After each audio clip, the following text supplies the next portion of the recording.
कल बीएसटी का एग्जाम है और ऐसा हमने कुछ भी नहीं पढ़ा क्योंकि हमें पढ़ाई में इतना इंटरेस्ट नहीं है, या हम 12th के बाद कुछ और करेंगे या कोई ऑनलाइन ज्वाइन करेंगे, कोई भी रीजंस की वजह से। I have made a PDF for you guys, जिसमें on the basis of PYQs जो हाई वेटेज टॉपिक है उसके बेसिस में मैंने आपके लिए इंपॉर्टेंट क्वेश्चंस का लिस्ट बनाया। एटलीस्ट आप उतना पढ़ लोगे तो आप पास तो हो ही जाओगे, पर एटलीस्ट उतना आपको पढ़ना होगा, उतना आपको कष्ट देना होगा, उतना आपको एफर्ट्स देना होगा। और अगर आपने पूरी पढ़ाई कर ली है तो एक बार आप एक नजर डाल लो आपने ये सब टॉपिक्स को कवर किया है या नहीं किया, या फिर वापस से एक बार ये सब टॉपिक्स रिवाइज कर लो। तो इम्पॉर्टेंट टॉपिक्स है फ्रॉम द चैप्टर 1। चैप्टर 1 का वीडियो मैंने ऑलरेडी कवर कर दिया है।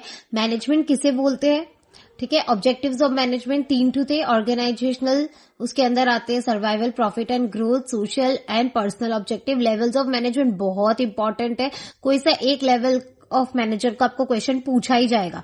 और इंपॉर्टेंस ऑफ कोऑर्डिनेशन, कोऑर्डिनेशन क्यों इंपॉर्टेंट होती है, क्योंकि कोऑर्डिनेशन के ऊपर बहुत बार क्वेश्चंस आ चुके हैं।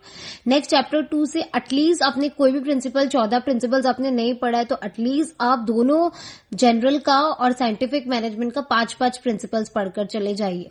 एटलीस्ट आप 5-5 पढ़ोगे तो आप अच्छे से लिख पाओगे, ठीक है। और टेक्निक्स ऑफ साइंटिफिक मैनेजमेंट जरूर कवर करेगा। एटलीस्ट 7 टेक्निक्स में से आप 4 पढ़कर चले जाइए। उसमें से functional foremanship and differential piece wage system, 4 में से ये 2 तो आप पढ़ ही लीजिएगा, क्योंकि इसके ऊपर अलग से भी क्वेश्चन बहुत बार आए हैं।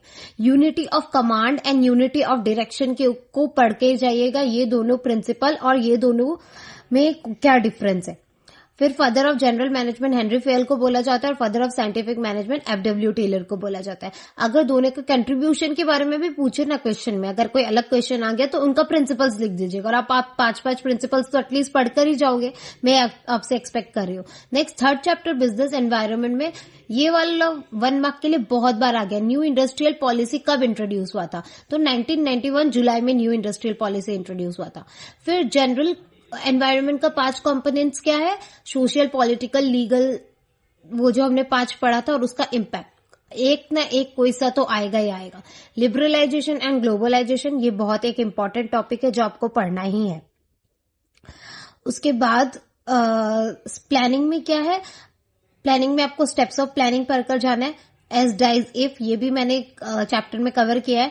Short notes on policies and procedure में क्या शॉर्ट नोट है, पॉलिसीज एंड प्रोसीजर का शॉर्ट नोट आपको पढ़ के जाना है। Importance and limitation of planning, और प्लानिंग को बेसिक फंक्शन ऑफ मैनेजमेंट क्यों कहते हैं, क्योंकि ये फर्स्ट फंक्शन ऑफ मैनेजमेंट है। उसके बाद आता है ऑर्गेनाइजिंग चैप्टर, ताकि स्टेप सबका इंपॉर्टेंट है इसलिए मैंने स्टेप सब में लिखा है। स्टेप्स ऑफ ऑर्गेनाइजिंग आईडीएआई, किसी न किसी एक का स्टेप्स आएगा ही आएगा। डिविजनल एंड फंक्शनल स्ट्रक्चर, इसमें वेरी वेरी इंपॉर्टेंट है ये, क्योंकि ये बहुत बार पूछा गया और ये इंपॉर्टेंट टॉपिक भी है इस चैप्टर का। तो डिविजनल एंड फंक्शनल स्ट्रक्चर आपको पढ़कर ही जाना है। नेक्स्ट आता है फॉर्मल एंड इनफॉर्मल ऑर्गेनाइजेशन, उसका मैरिट्स, डिमेरिट्स और डिफरेंस। वैसे डिविजनल का भी मैरिट्स, डिमेरिट्स और डिफरेंस 8 मार्क्स के लिए आता है ये, 8 मार्क्स जो सबसे हाईएस्ट मार्क्स होता है। अथॉरिटी रेस्पॉन्सिबिलिटी का डिफरेंस क्या है और उसका फ्लो, अथॉरिटी कहाँ फ्लो करता है, रेस्पॉन्सिबिलिटी कहाँ फ्लो करता है, डाउनवर्ड अपवर्ड, वो आपको जानना है। नेक्स्ट स्टाफिंग चैप्टर में steps of staffing, very very important, ठीक है। रिक्रूटमेंट और सिलेक्शन का डिफरेंस, इसमें एक डिफरेंस आता है रिक्रूटमेंट सिलेक्शन का या ट्रेनिंग एंड डेवलपमेंट का, ये दोनों का कोई डिफरेंस एक आता ही है। इंटरनल और एक्सटर्नल रिक्रूटमेंट का सोर्सेज बहुत इंपॉर्टेंट है, प्रमोशन और ट्रांसफर होता है, और एक्सटर्नल का क्या होता है वो आपको देखना है। On the job end of the job training methods, बहुत ईजी टॉपिक है, आप अभी भी पढ़ोगे तो हो जाएगा, पर आपको पढ़ना पड़ेगा। और अगर आपने पढ़ लिया तो वेल एंड गुड, आप अच्छे से रिवाइज कर लीजिएगा। एलिमेंट्स ऑफ डायरेक्टिंग 4 होते हैं एसएमएलसी, मतलब supervision, motivation, leadership and communication. इसको थोड़ा डिटेल्स में देख लो क्योंकि इसके ऊपर क्वेश्चन पूछे गए हैं। मैस्लो का नीड थ्योरी, 5 नीड्स होते हैं मैस्लो के, वो आपको जानना है। Physiological, social, safety, self esteem, self actualisation. फिर financial and non financial incentives आपको कवर करना है। कम्युनिकेशन, उसके बैरियर्स और मेजर्स टू ओवरकम कम्युनिकेशन। अगर आपने नहीं पढ़े तो जल्दी से आप लोग ये सब टॉपिक्स तो कवर कर ही लो। कंट्रोलिंग के स्टेप्स क्या है और उसका टेक्निक्स, ट्रेडिशनल और मॉडर्न टेक्निक जो एनसीईआरटी की बुक में अच्छे से दिया गया है, उसमें से क्वेश्चन आया ही आया, तो आपको ये देख के जाना है। और इसमें जब आप स्टेप्स पढ़ोगे तो मैनेजमेंट बाय एक्सेप्शन का डेफिनेशन आप अच्छे से पढ़ लेना। नेक्स्ट फाइनेंशियल मैनेजमेंट जो पार्ट 2 से है।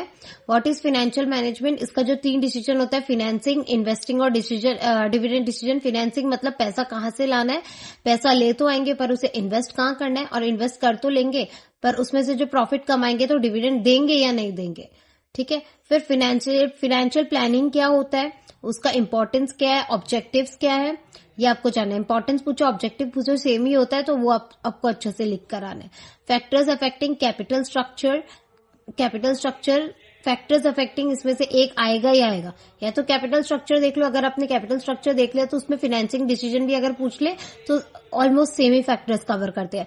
Dividend decision, fixed and working capital, और वर्किंग कैपिटल किसे कहते हैं, current asset minus current liability.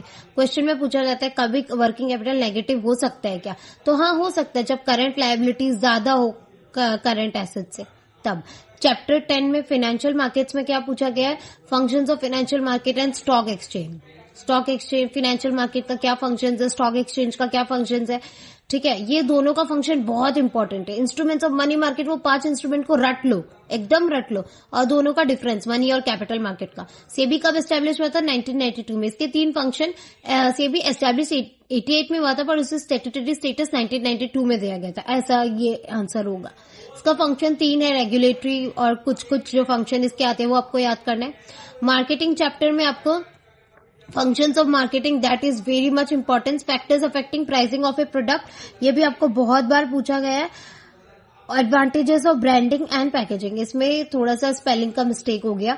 फिर चैप्टर 2 कंज्यूमर प्रोटेक्शन में आप राइट्स एंड रेस्पॉन्सिबिलिटीज देख लो, कंज्यूमर ऑर्गेनाइजेशन एंड एनजीओ का वो देख लो, रोल देख लो। Who can file a complaint under consumer protection act, कौन कौन फाइल कर सकते हैं, आप फाइल कर सकते हो, आपके कौन फाइल कर सकते हैं। 3 tyre machinery, district forum, state commission and national commission. तो ये सब सारे इंपॉर्टेंट क्वेश्चन अगर आपने कवर नहीं किए तो अभी आप जल्दी से कवर कर लो, और अगर आपने कवर कर लिए तो रिवाइज भी कर लो इसे अच्छे से।